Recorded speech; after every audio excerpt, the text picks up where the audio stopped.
मंगलम भगवान विलो मंगलम गौतमो मंगलम संतारे मंगलम नमः समय साराय स्वामी विद्याचकार चित्तभावाय भावाय सर्वभावांगले बनाओ पत्र कुंदना रत्ना यक्षरो लगे तथापि कुंजुटो ना अंकाय मुझे ना कभी तथापि कान वाणी ना अंकाय मुझे ना कभी तथापि मातृवाणी ना अंकाय मुझे ना कभी आकार माशुकान ज्ञान सुखान भोगों पूर्ण राशि प्रयोगों सुखान सुखान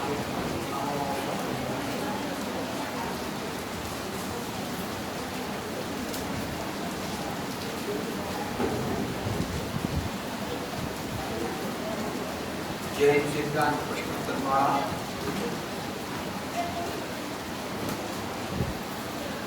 8मो अधिकार है।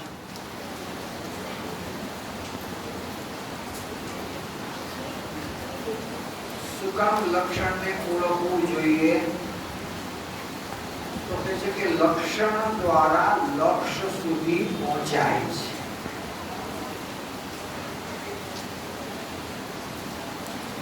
समझाय छे। बीजी बात अल्पज्ञ ने लक्षण द्वारा ज लक्ष्य की प्रसिद्धि संभवे छे।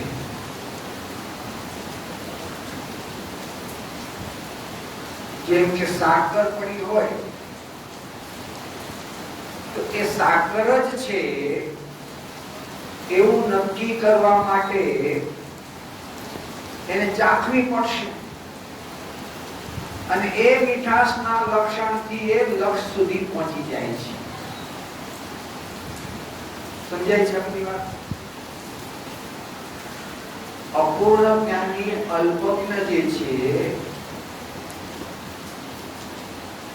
એ લક્ષણ દ્વારા લક્ષ્ય સુધી પહોંચે છે। સામાન્યપણે એની આ જ પદ્ધતિ છે।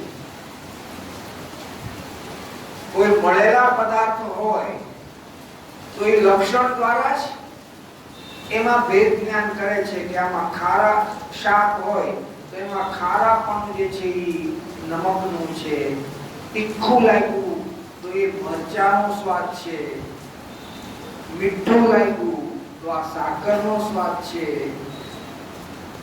દેખાતો નથી પણ એ પોતે શાકના સ્વાદ દ્વારા ઉપયોગને અગર થોડો સૂક્ષ્મ કરે તો એક-એકના લક્ષણને ઓળખીને એના સ્વભાવ સુધી પહોંચી જાય। માત્ર સ્વભાવ સુધી પહોંચતો નથી પણ સાથે સાથે લક્ષણ દ્વારા લક્ષ્યને પ્રસિદ્ધ કરે છે ત્યારે અન્ય દ્રવ્યોથી ભિન્ન પણ પડી જાય છે। अन्य द्रव्य ने અહીંયા અલક્ષ્ય કહેવામાં આવે છે। अन्य द्रव्य ने અહીંયા અલક્ષ્ય કહેવામાં આવે છે। તો લક્ષણ દ્વારા લક્ષ્ય સુધી પહોંચે છે તો અલક્ષ્ય એટલે કે જેની સાથે પોતાને કાંઈ પ્રયોજન નથી એવા પરદ્રવ્યમાં રાગાદિથી માંડીને એના વિષયો એનાથી પોતે પૃથક થઈ જાય છે। જેમ ખારાપણાનો સ્વાદ આવ્યો तो नमक ની પ્રસિદ્ધિ થઈ, મીઠાની પ્રસિદ્ધિ થઈ તો માત્ર મીઠાની પ્રસિદ્ધિ થઈ એટલું જ નથી પણ એની સાથે સાથે ઊંધિયાનું શાક મીઠાના સ્વભાવવાળું નથી, ઊંધિયું ખારું નથી। જે આપણે ઊંધિયાના શાકમાં ખારાપણાનો આરોપ આપતા હતા હવે ભેદ જ્ઞાન થયું તો ખારું તો નમક છે, ખારું તો મીઠું છે, ઊંધિયું ખારું નથી। એમ એક ખારાપણાના લક્ષણ દ્વારા નમકની પ્રસિદ્ધિ થાય છે અને નમક સિવાયના અન્ય દ્રવ્યોથી પોતે પૃથક થઈ જાય છે। અને આજ સવારે પણ મેં ક્લાસમાં લીધું હતું તમને શું લીધું કે પોતાના જ્ઞાન સ્વભાવ નો નિર્ણય કરે છે, જ્ઞાન સ્વભાવનો આશ્રય કરે છે તો આપોઆપ અજીવથી સવાલ લીધું હતું કે સંયમના અધિકારમાં સંયમનો પાઠ આપણે લીધો સવારે. સાથે તત્વો લીધા હતા કે આ મારો શુદ્ધ સ્વભાવ એ હું છું એટલો જ્યાં એને નિર્ણય કર્યો ત્યાં આપોઆપ કોનાથી ભીન પડી ગયો? અજીવથી ભીન પડી ગયો. એવી જ રીતે અહીંયા પોતાના જ્ઞાન સ્વભાવી આત્માનો જ્યાં પરિચય કર્યો, જ્યાં શ્રદ્ધા જ્ઞાન કર્યા, ત્યાં આપોઆપ જે પેલા પોતાનો માનતો હતો એ આપોઆપ રાગાદિક ભાવ એના વિષયથી ભીન પડી ગયો. જ્ઞાન લક્ષણ દ્વારા જ્ઞાયકનો પરિચય કર્યો, જ્ઞાયકને પ્રસિદ્ધ કર્યો, જ્ઞાયકનો આશ્રય કર્યો, ત્યાં આપોઆપ રાગાદિક ભાવ કે જેને અલક્ષ્ય કહેવામાં આવ્યા છે અહીંયા, અને રાગાદિક ભાવના વિષયો કોણ આવશે? પાંચે ઇન્દ્રિયના વિષયો. અને પાંચે ઇન્દ્રિયના વિષયમાં શું બાકી રહી જાય? શું બાકી રહી જાય? સ્પર્શની 8 વિષયો છે એટલે 24 કલાક શું ચાલે? 24 કલાક શું ચાલે? એના જે વિષયો છે, ગરમી થાય તો એસી પંખા, અને ટાઈટ વધે તો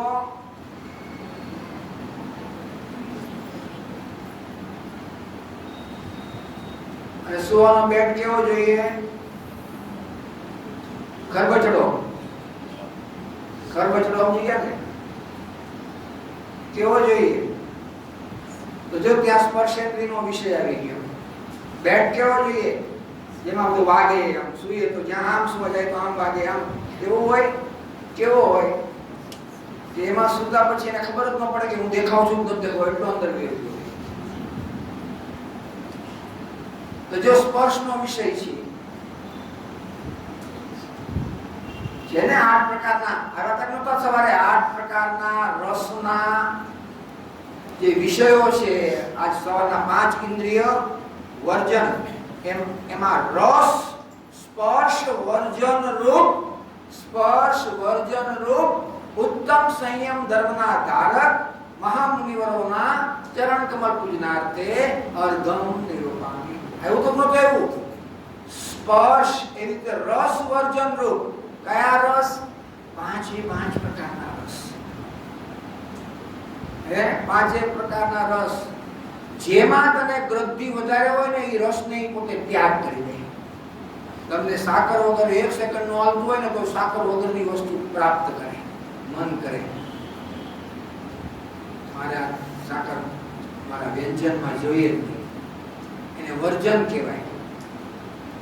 ગંધ, સ્પર્શ, આ 5 વિષયોના ઉપર પોતે જે વિજય પ્રાપ્ત કરે છે એવા ઉત્તમ સંયમ ધર્મના ધારક સર્વે મહામુનિ. સર્વેમાં કોણ આવે? ભૂતમાં, વર્તમાનમાં અને ભવિષ્યમાં. સર્વે મહામુનિવરોના કેવા છે કે ના ચરણ કમળનો હું પૂજું છું, એના ચરણ કમળનો હું દાસાનો દાસ છું. કેવો છું હું? એવું તો કોઈ સવારે ગુરુદેવની વાણીમાં અમે દાસાનો દાસ છીએ. સમજાય છે આપણી વાત? સમજાવતો બરાબર છે?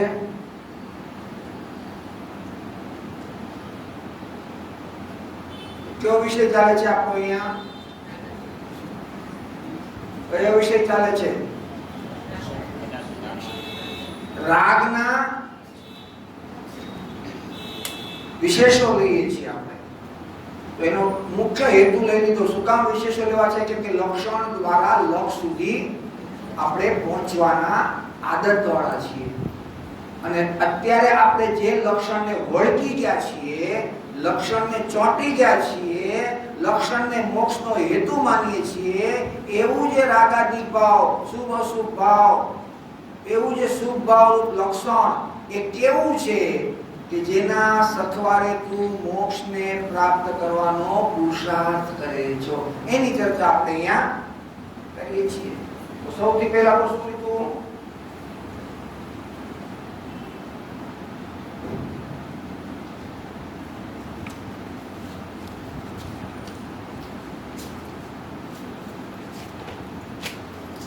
સૌથી પહેલા શું લીધું?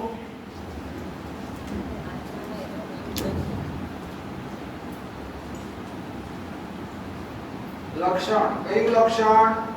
શુભાશુભ ભાવ અથવા તો રાગાદિક ભાવ. બરાબર છે. આ લક્ષણને તે કેવું માન્યું? લક્ષ્યને પ્રસિદ્ધ કરવાનો હેતુ. લક્ષ્ય એટલે કે આત્મા. અહીંયા લક્ષ્ય એટલે કોણ? આત્મા. અને એ આત્માને પ્રાપ્ત કરવાનો, એ આત્માને પ્રસિદ્ધ કરવાનો, એ આત્માના અનુભવ કરવાનો, એ આત્માને જાણવાનો સાધન, હેતુ કોણ? તો કે છે કે શુભ ભાવ અને અશુભ ભાવ લેવા અને રાગાદિક ભાવ બે એકાદ છે. અશુભ ભાવને ચલો હમણાં ગૌણ કરીએ. તો શુભ ભાવ, અશુભ ભાવને તો હજી ત્યાગે, અશુભ ભાવને તો હજી ત્યાગે, પણ શુભ ભાવને તો એ ત્યાગતો નો. કાંઈ વાંધો નહીં, નો ત્યાગે એવું નથી કે વાત ચાલતી અહીંયા. પણ તારી બુદ્ધિમાં સ્પષ્ટતા હોવી જોઈએ કે એના સથવારે મને લક્ષ્યની પ્રસિદ્ધિ થવાની, મારે એને છોડીને આગળ વધવાનું છે. સમજે છે આ વાત? તો એમાં સૌથી પહેલા કીધું કે આત્મામાં એવો કોઈ ગુણ નથી. બરાબર છે કે નહીં? કે જે રાગાદિક ભાવોને ઉત્પન્ન કરે. બીજો શું લીધો? સંયોગસિત સંબંધ છે. ત્રીજો અચેતન છે, જેનામાં ચેતનનો અંશ નથી, જે સ્વયં પોતાને જાણતું નથી, જે જ્ઞાન દ્વારા જણાય છે, માટે તે અચેતન છે. પાછું કોના લક્ષ્ય થાય છે? પરનો આશ્રય, પરનું લક્ષ્ય કરે છે તો ઉત્પન્ન થાય છે. સ્વયં રાગાદિક ભાવ ઉત્પન્ન નથી થતા એની મેળે. જો એની મેળે થઈ જાય તો સ્વભાવ થઈ જાય. અને પરને લઈને નથી થતા, કેમ કે જો પરને લઈને થાય તો પરનો સદભાવ તો ત્રણેય કાળ હોય છે. તો આ જીવ મોક્ષે ક્યારે જશે? અને જો સ્વભાવ કરાવે તો સ્વભાવ થાય તો સ્વભાવ તો ત્રિકાળ છે, કોઈ જાતનો અભાવ ન થાય. માટે નથી સ્વભાવ કરાવતું કે નથી કર્મના ઉદયો કરાવતું, પણ પોતે પરનો અજ્ઞાનને વશ થઈને પરનું લક્ષ્ય કરે છે, એટલે એને પર્યાયમાં રાગાદિક ભાવ થાય છે.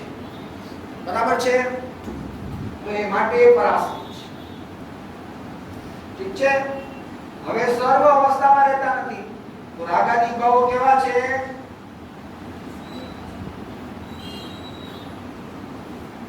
સર્વ અવસ્થામાં રહેતા નથી, માટે અવ્યાપ્તિ દોષ વાળા છે.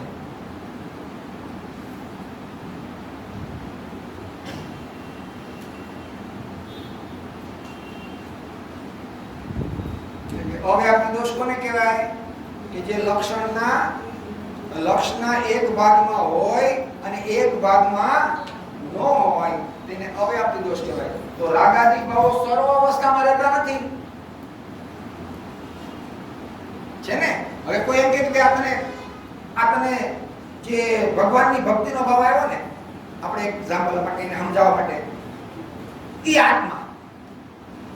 તો હવે ઈ શું સમજે છે કે જે વિકલ્પ છે ને, વિકલ્પ એનાથી મારે આત્મા સુધી પહોંચાય છે. ને જ્યાં રાગાદિક ભાવ છે ઈ જ આત્મા છે. તો રાગાદિક ભાવ જે છે એમાં શુભની પ્રવૃત્તિ આવે બધી, અને શુભની પ્રવૃત્તિ આવે તો એ શુભની પ્રવૃત્તિ ઈ જ આત્મા છે. એટલે શુભની પ્રવૃત્તિને તો ન છોડે અને શુભના સત્વારે ઈ આત્માને પ્રાપ્ત કરવા માટેનો પ્રયત્ન કરે, તો એ તો બંધ છે. એ બંધ છે, માટે એ આશ્રય કરવા લાયક નથી, અને વળી પાછા સર્વ અવસ્થામાં રહેતા નથી. કારણ કે રાગાદિક ભાવને આત્મા કેવો? એ તો અવ્યાપ્તિ દોષ છે. અવ્યાપ્તિ દોષ છે. બરાબર છે કે નહીં? કેમ કે સર્વ અવસ્થામાં રહેતા હોય તો અવ્યાપ્તિ દોષ ન આવે, તો જીવનો સ્વભાવ થઈ જાય. તો જીવનો સ્વભાવ એ નથી, કેમ કે જો એનો સ્વભાવ હોય તો ત્રણેય કાળ જીવની અસ્થિમાં રહેવા જોઈએ, જીવની પર્યાયમાં રહેવા જોઈએ. ભૂતકાળમાં હતા, વર્તમાનમાં છે, પણ ભવિષ્યમાં રહેવાના નથી. તો અર્યંતોને સિદ્ધોને હોતા નથી, માટે એ આત્માનો સ્વભાવ. તો સર્વ અવસ્થામાં રહેતા નથી. અને આ કોણતા ઉપજાવનારા છે, એનો અનુભવ કેવો લાગે? જેમ કેરીનો સ્વાદ કેવો લાગે? કેવો લાગે કેરીનો સ્વાદ?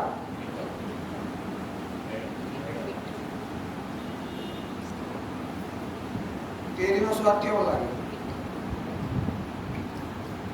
કેરીનો સ્વાદ કેવો લાગે?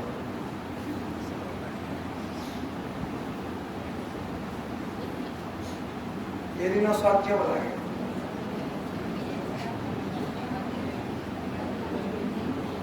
કેરીનો સ્વાદ કેવો લાગે? બધા સમજાય છે કેવું ન કેવું?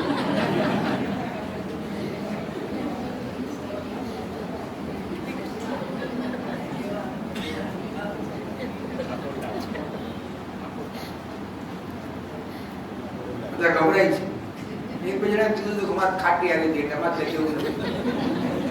અમે કાલ લાવ્યા તો એટલે અત્યારે તો વહી ગઈ છે પણ અમારે આવી હતી બહુ ખાટી આવી હતી એટલે અમારે શું કેવું એટલે અમે કઈ કહેતા નથી.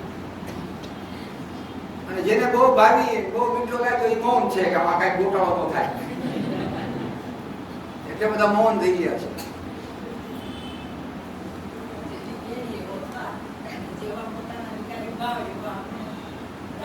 અને કેરીનો સ્વાદ કેવો એટલો તો તમને પૂછ્યું છે.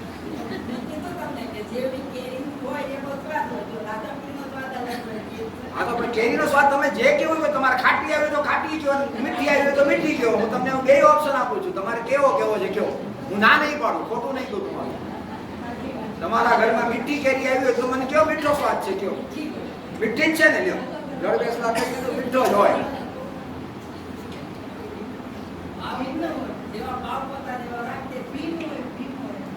એટલે રાગ આત્મામાં એટલે તમારા પરિણામમાં વિચિત્રતા હોય તો કેરીનો સ્વાદમાં તમે જાણનારા કેવો તો મીઠો કે કડવો કે ખાટો એ કઈ ખબર પડે એમ સમજવું. એ મીઠો નથી ખાટો નથી કે મીઠો હોય કે ખાટો હોય એ મીઠા કે ખાટા સંબંધીનું જ્ઞાન છે તમને. અને જે તમને એ વખતે ઉમળકો આવે છે, આનંદ આવે છે એ તમારું સુખાભાસ છે.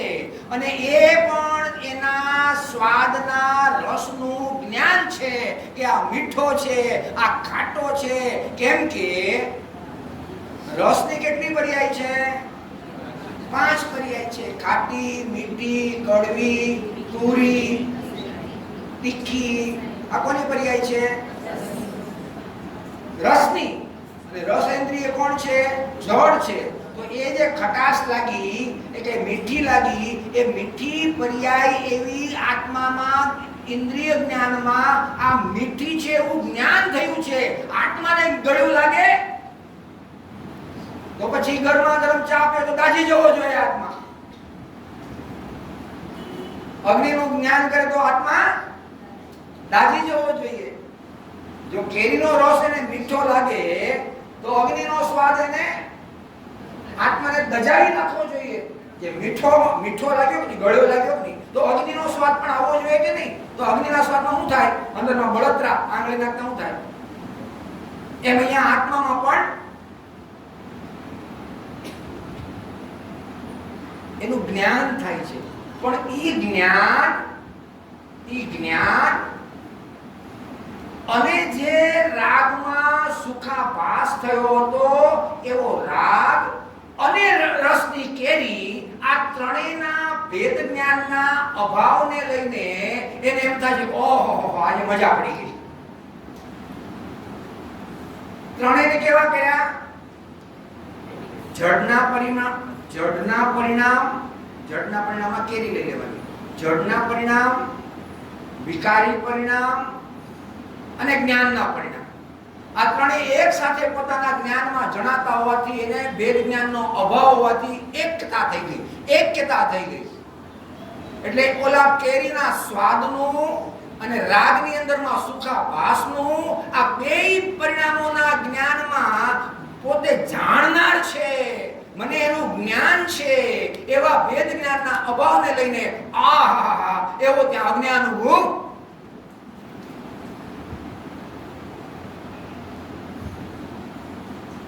સમજાય છે આ બધું? આ કેવી રીતે અજ્ઞાનનું નૃત્ય શરૂ થાય છે તારી પર્યાયમાં. સમજાય છે આ બધું? આ ક્યારે ભેદ જ્ઞાન કરવાનું છે? પ્રત્યેક સમયમાં આવા ઇન્દ્રિયના વિષયોનું જ્યારે તું ભોગવટામાં એની ખતવણી કરે છે ને ત્યારે સાવધાન થઈ જવાનું કે હું ભોગવી તો શકતો નથી પણ હું એનું જ્ઞાન કરું છું. તડકો હોય કે છાંયો હોય, ખાટો રસ હોય કે મીઠો રસ હોય, તું પરદ્રવ્યને ભોગવી શકતો નથી પણ એ ભોગવવાના ભાવની જે ગ્રદ્ધિ છે, એવા જે રાગાદિક ભાવ છે, એ રાગાદિક ભાવ અને જ્ઞાન અને જળના પરિણામો આ ત્રણેયની એકતા કરે છે અને ત્રણેયની એકતા કરતા એને હર્ષ અને શોકના પરિણામ થાય છે. બરાબર છે? બરાબર છે કે નહીં બરાબર? કેમ કે જે વિષયમાં તને સુખનો આભાસ થયો હોય તો તને એ કન્ટિન્યુટી જળવાવી જોઈએ. કન્ટિન્યુટી જળવાઈ જોઈએ. હવે મને એક વિષય એવા બતાવો કે તમે એમાં કોન્સ્ટન્ટ ટકી ગયા હો. એક વિષય બતાવો. એક વિષય એવો બતાવો. એક વિષય બતાવો. ચાલો આપણે એ વિષયને ગ્રહણ કરી લઈએ. અત્યારે સંકલ્પ કરીએ મારે એ વિષયને આજથી મારો કરી લેવો. એક વિષય બતાવો કે જેમાં તમારો ઉપયોગ જામી ગયો હોય, ઉપયોગ ટકી ગયો હોય અને ત્યાંથી ખસવાનું મન ન થાય એવો એક વિષય બતાવો. સિવાય કે આત્મા. તમે ઉભા ઉકાઈ જાઓ ને, ભવના ભવ કાઢી નાખો તો તમને જવાબ નહીં મળે. કેમ કે ઉપયોગને જામીને રહેવાનું સ્થાન તો પોતાનું નિજ ઘર છે અને ઈ જ્યાં ફરે છે એ બધા પારકા ઘર છે. ક્યાંય ટકવાનો. સુદામા ક્યાં ગયા હતા? સુદામો કૃષ્ણનો મિત્ર. સુદામો ક્યાં ગયો હતો? કૃષ્ણના રાજમહેલમાં ગયો હતો. 8 દિવસ રોકાણો હતો અને કૃષ્ણ જે વાસુદેવ એને જે ભોગ હોય એ ભોગને પોતે એને વિલાસ, ભોજન, આરામ. પણ 8મે દિવસે એને શું યાદ આવ્યું? શું યાદ આવ્યું? એનું ઝૂંપડું, એ ફાટેલ કપડા વાળું, પોતાના ઘરના છોકરાઓ ફાટેલ કપડા લઈને ફરતા હોય, ખાવાનું સવારે મળ્યું તો સાંજે ન મળ્યું હોય, વરસાદ આવે તો પાણી ત્યારે પરથી પડતા હોય, તડકા આવે તો ઘરમાં પરસેવી રેપઝેપ થઈ, એને ઝૂંપડું યાદ આવ્યું.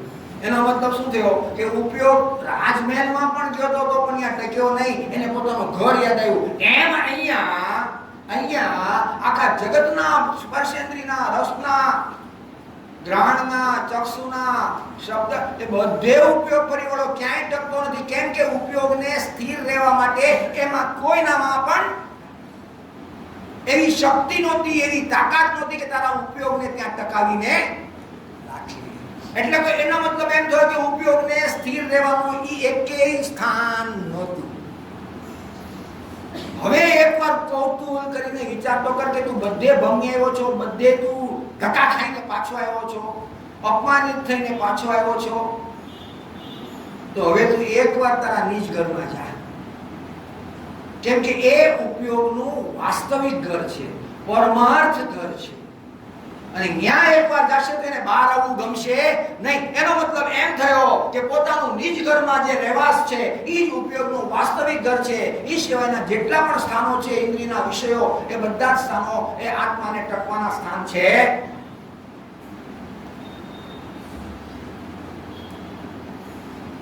નિજ સ્વર માતાજીનો બહુ સરસ બોલ છે. નિજ સ્વરૂપમાં ઠરવું અમારે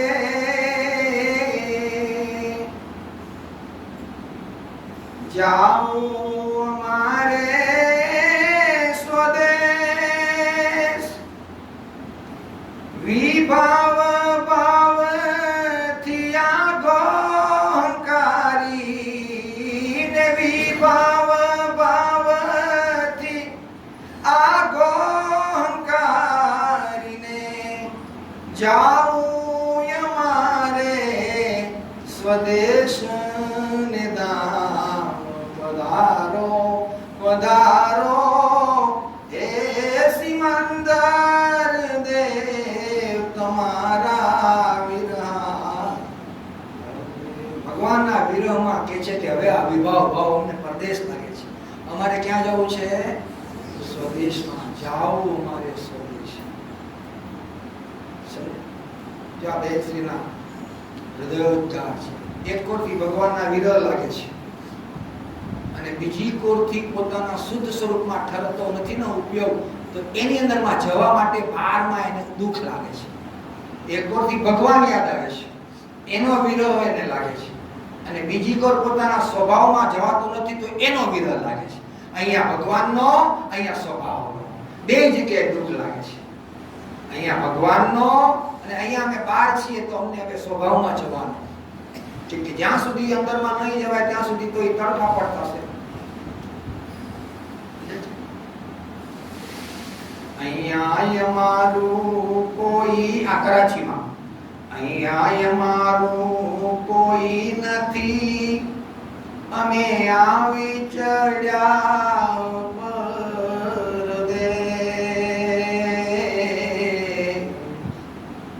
સત્સંગને સતજ્ઞાની ના વિરહા જાઓ અમારે સ્વદેશ. આ કરાચીની વાત છે. અહીંયા સત્સંગ નથી, ગુરુનો યોગ નથી, અમારે તો સ્વભાવમાં જવું છે. હવે તો ત્યાં આવીને એક ધારે એક ઝડપે મોક્ષ મોક્ષ અને મોક્ષ એક જ સાધના કરવી છે. આજો કરાચીમાં હતા સમ્યક દર્શન પહેલા આ ઉથલ પાથલ હતી અને અનુભવ થયા પછી વિરહની વેદના હતી. બાહીમાં સિકંદર ભગવાનનો વિરહ અને અંતરમાં અનુભૂતિનો વિરહ.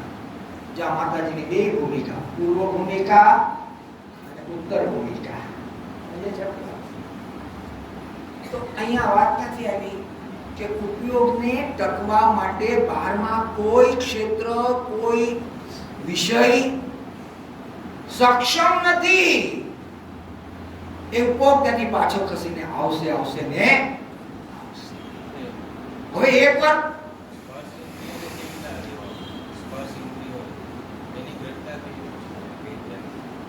છે જ ને. હા, અત્યારે પંખા લઈ લઉં પણ બંધ કરી દઉં. સ્ટોપ.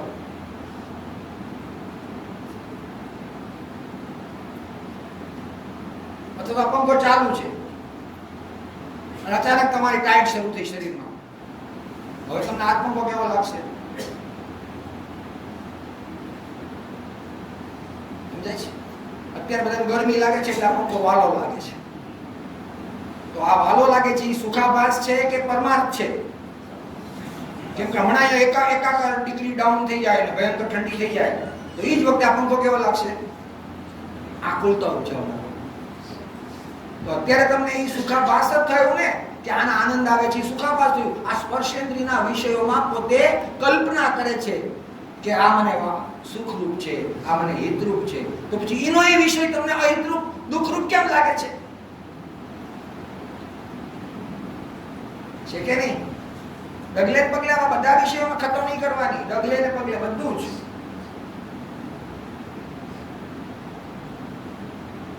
કેરીનો રસ પહેલો વેલો ખાય તો આમ કેવો ખાય? ઘટક ઘટક ઘટક. પહેલો વાટક્યો, બીજો વાટક્યો કેવો કેવો લાગે? એટલે તમે પોતે જ ત્યાં કમ્પેરિઝન કરી શકો છો કે જે પહેલા વાટક્યામાં મને જે આનંદનો ભાસ થતો હતો તો બીજા વાટક્યામાં એ ક્યાં ગયો? સિદ્ધાંત એને જ કહેવાય કે સુખ પછી સુખ, સુખ પછી સુખ, સુખ પછી સુખ. જો સુખ પછી દુઃખ આવે તો એને સિદ્ધાંત ન કહેવાય, એને વ્યવસ્થા ન કહેવાય. ચાલો અહીંયા તો આપણે બધા મોક્ષને પ્રાપ્ત કરવા બેઠા છીએ કે નહીં? એટલું તો નક્કી થઈ ગયું. ઠીક છે કે મોક્ષને પ્રાપ્ત કરવા, પરમ સુખને પ્રાપ્ત કરવા માટે ભેગા થઈએ છીએ ને. ઠીક છે. કેટલો કલાક છે મારો? પીરિયડ કેટલો છે મારો? હવે પછી હું ત્યાર બધી 10, 10:30. હવે તમારું શું થશે? ધીમે ધીમે પાછળથી એક ઓછા થતા જશે. એમાં 10:30 જેવું થાય પછી લગભગ તો 99% આ લાઈટ પંખા બંધ કરવા આવી દે કે ભાઈ તમે જાઓ તો હું બધું બંધ કરું છે. જો એકે વિષયમાં તમારો ઉપયોગ ટકવાનો નથી એ વસ્તુ સિદ્ધ કરવી છે આપણે અહીંયા. અત્યારે આ આપણે કઈ દુઃખરૂપ છે નથી. આ મોક્ષને પ્રાપ્ત કરવાનો ઉપાય છે, એ વાત નો ડાઉટ. પણ જે મીડિયા છે, જે અત્યારે જે સાધન છે ને, એ સાધન કઈ તને તૃપ્તિ, શાંતિ, સંતોષ દેનારું નથી, એમ અહીંયા સિદ્ધ કર્યું છે. તને અહીંયા ટકાવી રાખવાનું. અરે તમે સમય શિખર ગયા હો, ત્યાં ભગવાન મોક્ષે ગયા, તો હું અહીંયા જમાવી દઉં. જો એ પદ્ધતિસર એવી દશા આવશે ને, ત્યારે તો તને કોઈ પકડશે તો તું જાયો રહેવાનો. કે શાંતિનાથ ભગવાનની 96,000 રાણીએ કીધું તો મારા સ્વામી, ત્યારે શાંતિનાથ ભગવાન શું કીધું કે અમે તમારા કારણે અહીંયા રોકાણા. એ 96,000 રાણીને છોડીને જંગલમાં ચાલ્યા ગયા. એટલે એવી દશા આવશે ત્યારે તો તું ત્યાં જઈશ, પણ અત્યારે તું ત્યાં જા. રાગના મંદતામાં, રાગની મંદતામાં તને એવો ઉમળકો આવી જાય અને તું સમય શિખરની જાત્રા કરવા ગયો, પછી ઘરના એમ કે તમે જાઓ, હું તો અહીંયા બેસીને જમાવું છું, ધૂણી દખાવું છું. તો ઘરવાળા પગથિયા હજી તો અડધાનો ઉતરાવો તો ઠેઠો પહોંચી ગયો, પોતા રૂમે પહોંચી ગયો. કેમ કે એ કશાયની તારતમ્યતા હતી. વાયુ વેગે વધતા હતા ને એ વખતે ઉમળકો આવી ગયો, એટલે હવે હું આવવાનું નથી, તમે જાઓ, મને આજ્ઞા આપો, રજા આપો. એમ કરી બધાને રજા માંગી લે. ત્યાં ગુફામાં બેઠો હોય, બેહી ગયો હોય, અને જ્યાં એના ફેમિલી મેમ્બરો પોતાના રૂમે ગયા હોય તો ભટનો દીકરો અહીંયા બેઠો હોય હંમેશ. એટલે અહીંયા ક્યાં ગયો? થોડુંક ત્યાં બહુ મને તો કાંટા કેટલા વાગી ગયા, કેટલા મચ્છર દોડી ગયા, ભયંકર અવાજો આવતા હતા. હું તો ગભરાઈ ગયો, એકલો મારે ક્યાં મને કોણ, ત્યાં કોઈ નતું. હું તો ગભરાઈ ગયો, દોડીને બે. એટલે કેમ કે ઈ કોની સત્તામાં? કશાયની મંદતામાં, આવેશમાં આવીને એને એ સ્ટેપ લીધા. જ્યારે બુદ્ધિપૂર્વક પોતે નિર્ણય કરશે ને, ત્યારે તો અડોલ આસન અને મનમાં નહીં શોભતા પરમ મિત્રનો જાણે પામાયો. ત્યારે એ કઈ ચાલ્યો નહીં જરાય. અરે વરુ ખાતો હોય તો ખાવા દો, અહીંયા તો શ્રેણી મૂકવાનો પ્રસંગ આવી ગયો. પણ એ પદ્ધતિસર છે. સમ્યક દર્શન, સમ્યક જ્ઞાનની શ્રદ્ધાપૂર્વકની એ દશા છે. અને આ તારી સમ્યક દર્શન જ્ઞાનપૂર્વકનો નિર્ણય નથી, રાગની મંદતામાં થયેલો નિર્ણય છે. એને સ્મશાન વૈરાગ કહેવાય. એ સ્મશાનમાંથી બહાર નીકળે એટલે બધાને કે ભાઈ એ પણ અહીંયા આવું છે એમ કરીને હોકું મોઢું રાખીને બોલે. જરા આગે જઈને કે આપણે પહેલાના બાકી છે, આપી દે ભાઈ, ચૂકતે જાય. આમાં ક્યાં આવ્યું સ્મશાન વૈરાગ? એવી આપણી દશા છે. સમજાય છે બધું? પાછળ આ ક્લિયર વાત છે કે નહીં? ક્લિયર કટ વાત છે કે નહીં? કે આપણે જે કાંઈ પણ ઉમળકામાં બોલી છે ને, કશાયની હંમેશા નિર્ણય કશાયના સત્તામાં ન હોવા જોઈએ, જ્ઞાયકની સત્તામાં હોવા જોઈએ, જ્ઞાયકની સાક્ષીમાં હોવા જોઈએ. હજી દાખલો કે તમારે 50,000 રૂપિયા, એટલે તમે એક વ્યક્તિ પાસે આવો, ભાઈ 50,000 રૂપિયા તને 1 મહિના પછી પાછા આપી દઈશ. એટલે તમે શું કહો? ચલો ભાઈ, આપણે કાંઈ લેખાપડી નથી કરતા, પણ તું મને કોઈની સાક્ષી બતાવો કે તે મારી પાસે 50,000 માંગ્યા હતા અને તું મને 1 મહિને પાછા આપવાનો છો.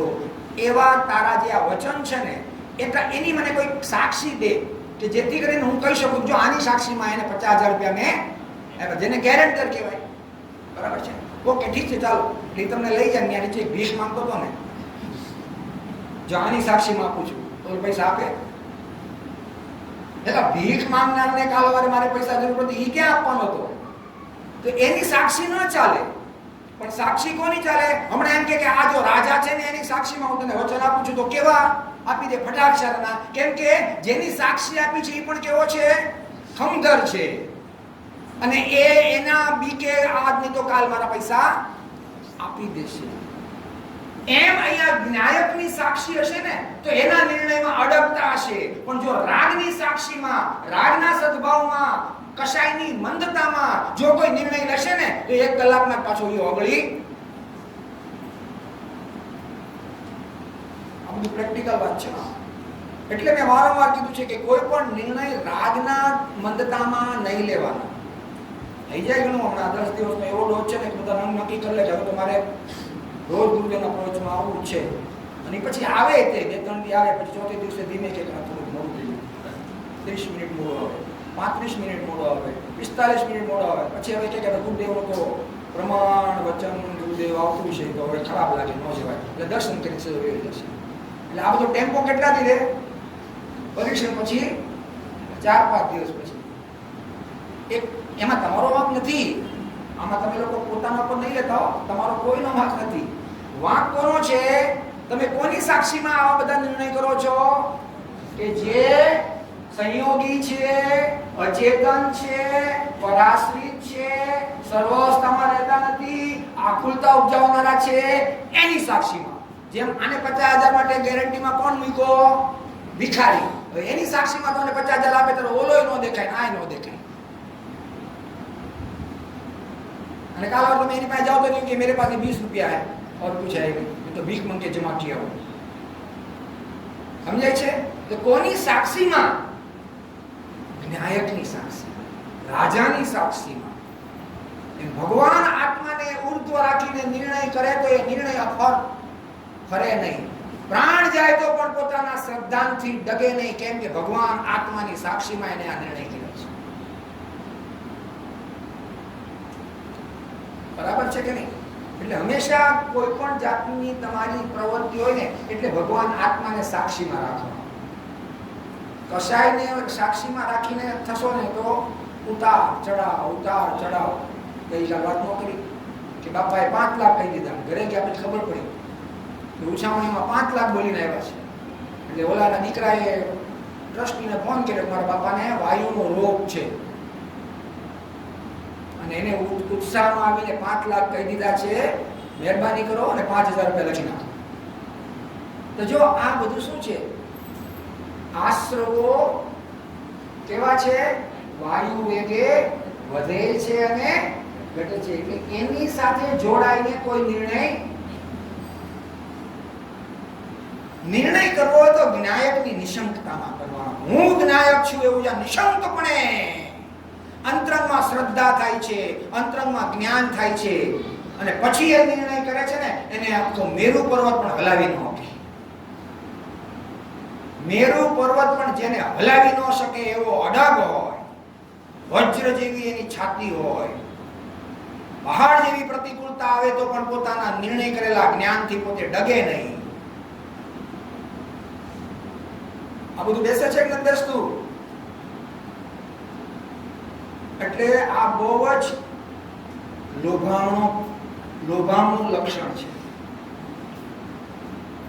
અને કશાય મંદતાના આવેગમાં આપણે ઘણીવાર એવા બધા ઘણા નિર્ણય લઈ લીધા છે જે પછી આપણે એનો અંકેલો કરી લીધો છે. જ્યાં સુધી સમ્યક દર્શન નથી ત્યાં સુધી તો રાગની ભૂમિકામાં બધા નિર્ણય લેવા છે.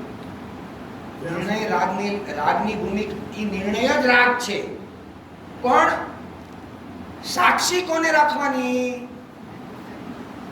ઉર્ધ્વતા કોની? જોર કોનું?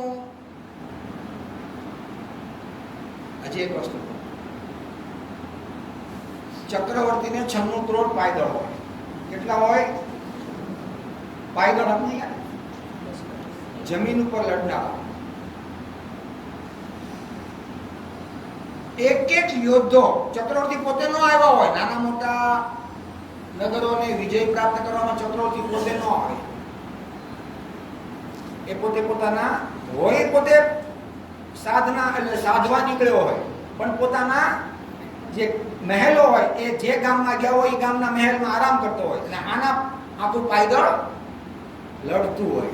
તો એક સેનાની પાછળ ચક્રવર્તી નહીં હોવા છતાં પણ એ જ્યારે યુદ્ધ કરે છે તો એને બળ કોનું છે? પાછળ કોણ છે? મારી પાછળ કોણ છે? છે નહીં, મહેલમાં આરામ કરે છે, પણ પોતાને જોર કેટલું છે કે મારી પાછળ કોણ છે? હું ચક્રવર્તીનો અંશ છું, ચક્રવર્તીનો સેનાપતિ છું, મારી પાછળ ચક્રવર્તી ઉભો છે, 3-6 ખંડનો અધિપતિ મારી પાછળ છે. એટલે ભલે એકલો હોય પણ એનામાં સુવીરતાનું જોર આવી જાય. એમ ભલે તમે રાગની સત્તામાં નિર્ણય કરો પણ મારી પાછળ આખું દળ છે, અનંત ગુણોનું દળ છે, ભગવાન આત્મા છે, અનંત સામર્થ્યનો નાથ બેઠો છે. એટલે એના પ્રગટ પર્યાયમાં જે નિર્ણય કર્યા હોય ને એમાં જોર આવી જાય. અને એ જોર એવું હોય કે એક જણો હો ઉપર ભારી પડે.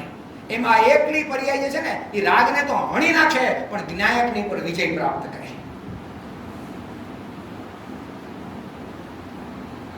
એવું સમજાણું? કોનું છે પાછળ બળ? અનંત ગુણ સંપન્ન ભગવાન આત્મા. એટલે ક્યાંય મૂંઝાય નહીં, પાછો પડે નહીં. પણ ભગવાન આત્માને તીરોભૂત કરે અને રાગની સત્તામાં નિર્ણય લે તો એ તો નિયમથી વૈરાગ આવે જ નહીં. એ સ્મશાન વૈરાગ છે, એ ઢીલો પોચો છે. એ ક્યારેક પણ પ્રતિકૂળ સામગ્રી આવી જાય ને તો સૌથી પહેલા મંદિરને છોડે. આ તો આ બનતું હશે ને, આવું સેજ તાવ હોય ને, સેજ તાવ તો સૌથી પહેલા કોને છોડે? સૌથી પહેલા કોને છોડે? કોને છોડે? પણ દુકાને હવે જે શીખી વાત, એમાં તમારો વાંક નથી. વાંક કોનો છે? કે તમે જે દ્રઢતા હતી, તમારો જે સંકલ્પ હતો ને, એ કોને આધીન હતો? કષાયોને આધીન હતો. આત્માને આધીન કર્યો હોત ને તો ભલે એ કષાય જ કહેવાય, એ રાગ જ કહેવાય, પણ એ નિર્ણયનીમાં વજ્રતા હોય. એ નિર્ણયમાં વજ્રતા હોય. પ્રાણ જાય, વરસાદ આવે, આગ ફાટી જાય, અરે બપોરનું જમવાનું છૂટી જાય, પણ મારા ગુરુનું પ્રવચન ન છૂટવું જોઈએ.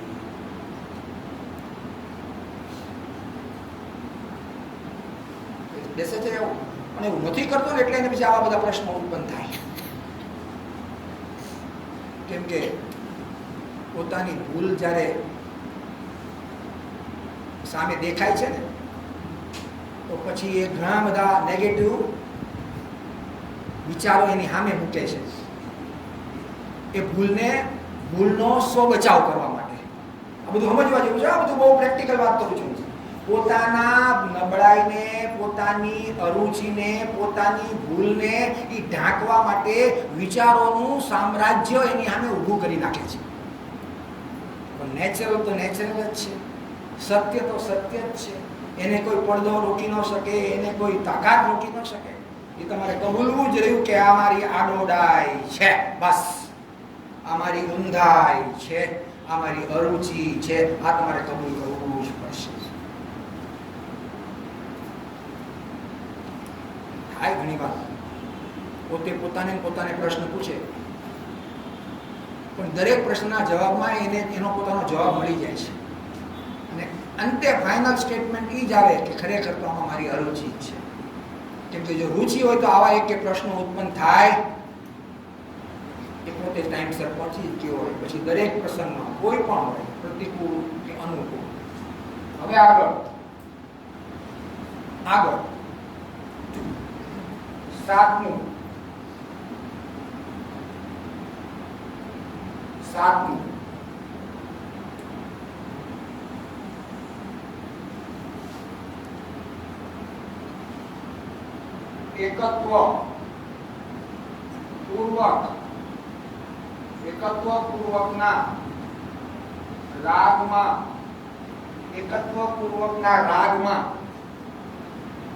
એકત્વ પૂર્વકના રાગમાં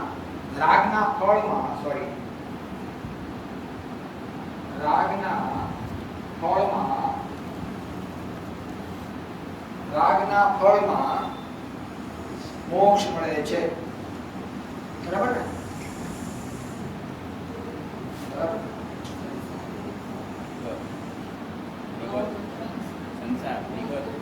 ડાઉટફુલ છે એમાં?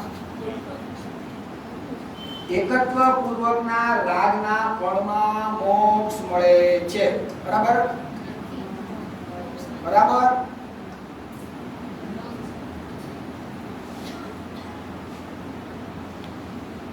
બંધ પડે છે.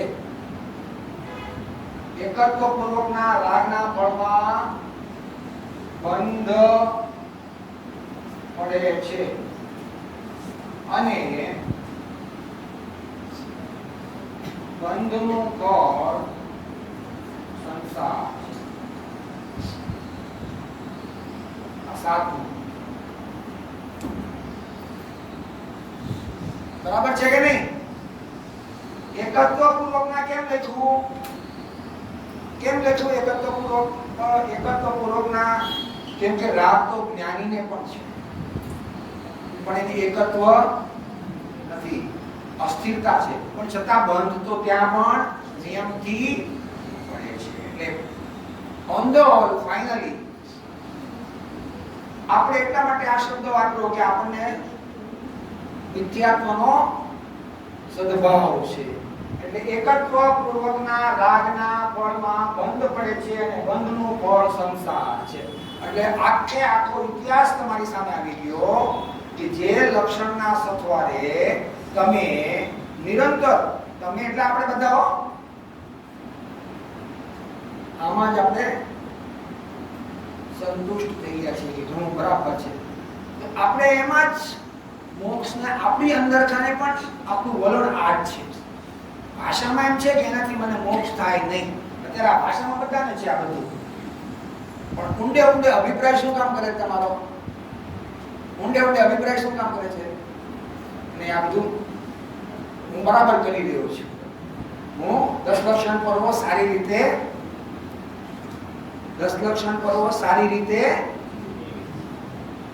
ઉજવ્યા કહેવાય. એકત્વ પૂર્વકના રાગના ફળમાં બંધ પડે છે અને બંધનું ફળ સંસાર છે. એને સારી રીતે ઉજવા કહેવાય.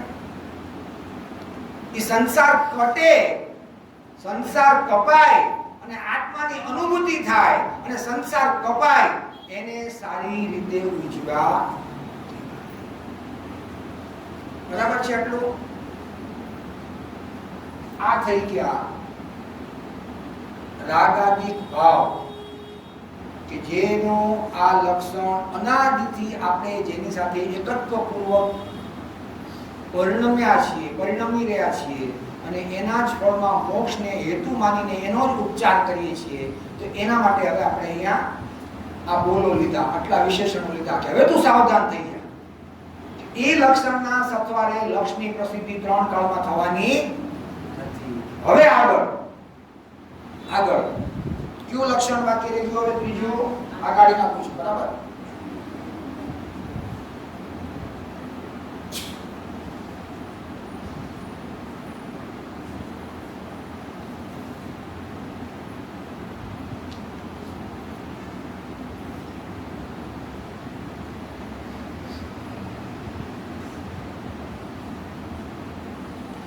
હવે આગળ આપણે શરીરથી ભેદ જ્ઞાન કર્યું, રાગાદિક ભાવથી ભેદ જ્ઞાન કર્યું, અને હવે ત્રીજું લક્ષણ. કયું ત્રીજું લક્ષણ? જ્ઞાન.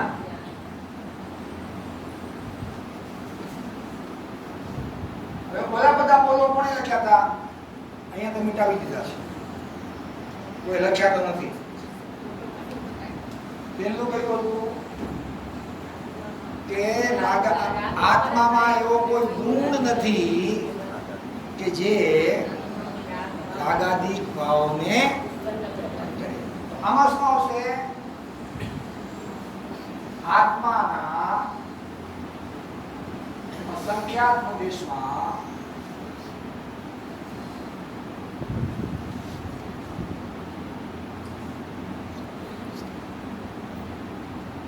જ્ઞાન ગુણ વ્યાપક છે. બોલો કેવો હતો? આત્મામાં રાગ નામનો કોઈ અહીંયા શું આવ્યું? આત્માના અસંખ્યાત પ્રદેશમાં જ્ઞાન ગુણ વ્યાપક છે. એની હજી એક ભાષામાં લખવું હોય તો આત્માનો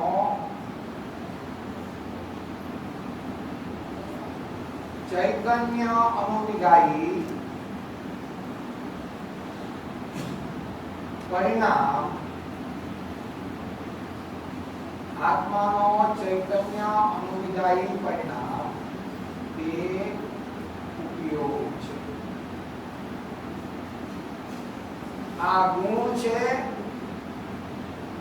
અને આ ઉપયોગ છે, પર્યાય છે.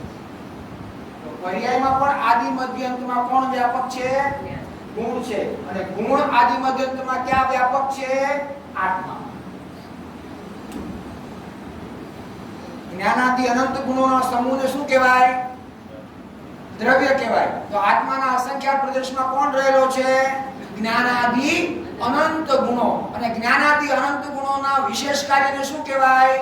પર્યાય કહેવાય. તો આપણે એકલા જ્ઞાનની જ મુખ્યતા કરી. તો આત્માના અસંખ્યાત પ્રદેશમાં જ્ઞાન ગુણ કેવો છે? વ્યાપક છે.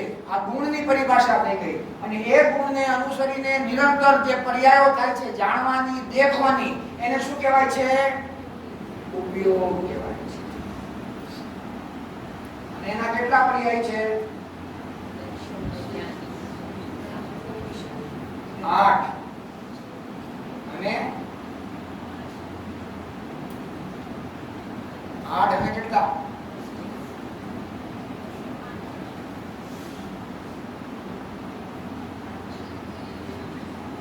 8 અને 4. કયા કયા?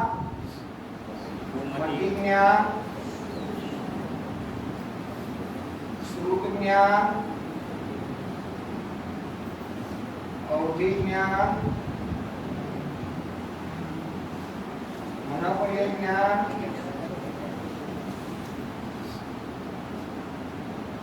કેવળ જ્ઞાન અને 3 કુમતિ, સુશ્રુત,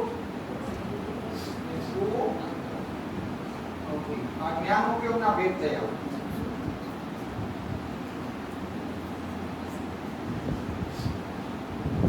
આ છે દર્શન ઉપયોગ.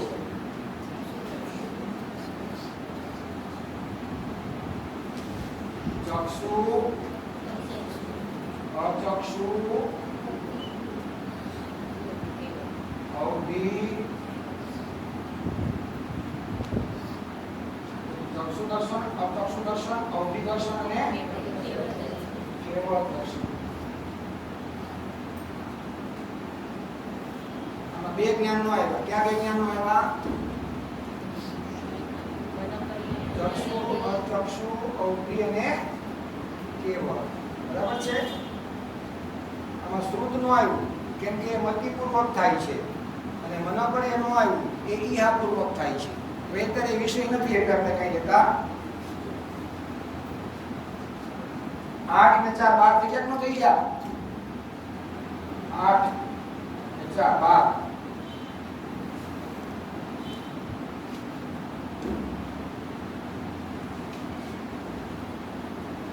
આત્મામાં જ્ઞાન ગુણ અસંખ્યાત પ્રદેશમાં વ્યાપક છે. આટલી વાત તો બેઠી ન મોટી. ગુણની પરિભાષા આવડે છે નથી આવડતી બધાને? ગુણની પરિભાષા આવડે છે નથી આવડતી? દ્રવ્યના પૂરા ભાગમાં અને પછી પૂરા ભાગમાં શું બતાવે છે? અને સર્વ હાલતી શું બતાવે છે? કાળ.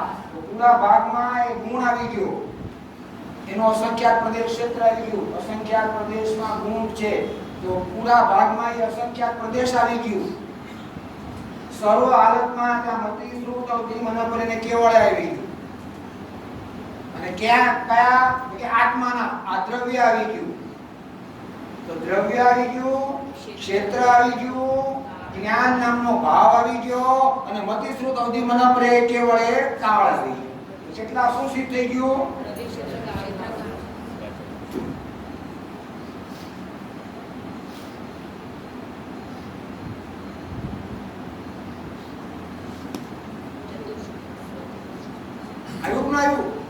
શું કીધું?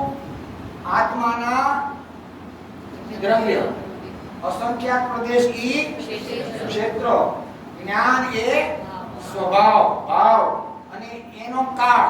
કયો કાળ? કે પૂરા ભાગમાં અને સર્વ હાલતમાં. તો સર્વ હાલત કેતા મતિ, શ્રુત, અવધિ, મનોપર્ય અને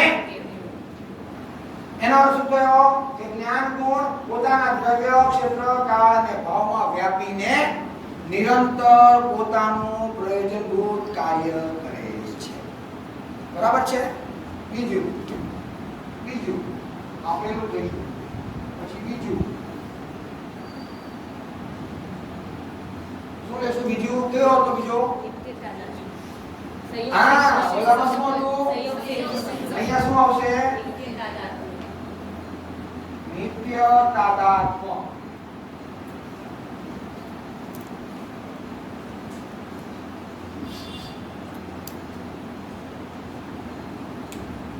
જ્ઞાન ગુણ આત્મામાં ત્રિકાળ છે અને તેની પર્યાયની સર્વ હાલતમાં વિરાજમાન છે, એટલે એ સર્વ અવસ્થામાં વિદ્યમાન છે. બરાબર છે? અને એ જ્ઞાનનો આત્મા સાથે કેવો સંબંધ છે? નિત્ય તાદાત્મ્ય સંબંધ છે. નિત્ય તાદાત્મ્ય કોને કહેવાય? નિત્ય તાદાત્મ્ય કોને કહેવાય? જે ક્યારેય છૂટો ન પડે તેને નિત્ય તાદાત્મ્ય. ત્રીજો કયો હતો? હા, તો આમાં કેવો આવશે? ચૈતન્ય. એટલે કે જાણવા દેખવાનું.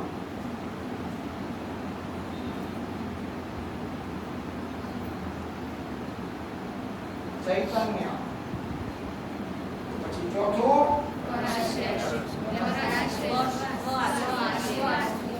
જરા આવડે છે? સ્વઆશ્રિત.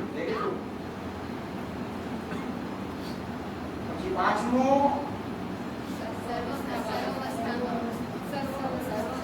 ઓલું સ્વરો અવસ્થામાં રહેતા નહોતા. જ્યારે આ કેવું છે?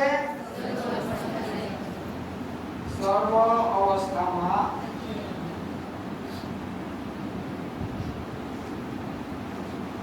અને સર્વ અવસ્થામાં રહે છે. ત્યારે ઓલામાં કયો દોષ આવ્યો તો? હવે આ સર્વ અવસ્થામાં રહે છે એનો મતલબ કયો દોષ નહીં આવે? હવે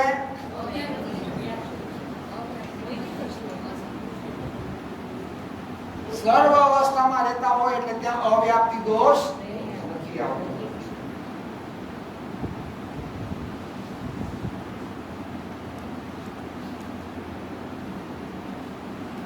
અને આત્મા સિવાય ક્યાંય નથી. આત્મા સિવાય ક્યાંય નથી, માટે અતિવ્યાપ્તિ દોષથી પણ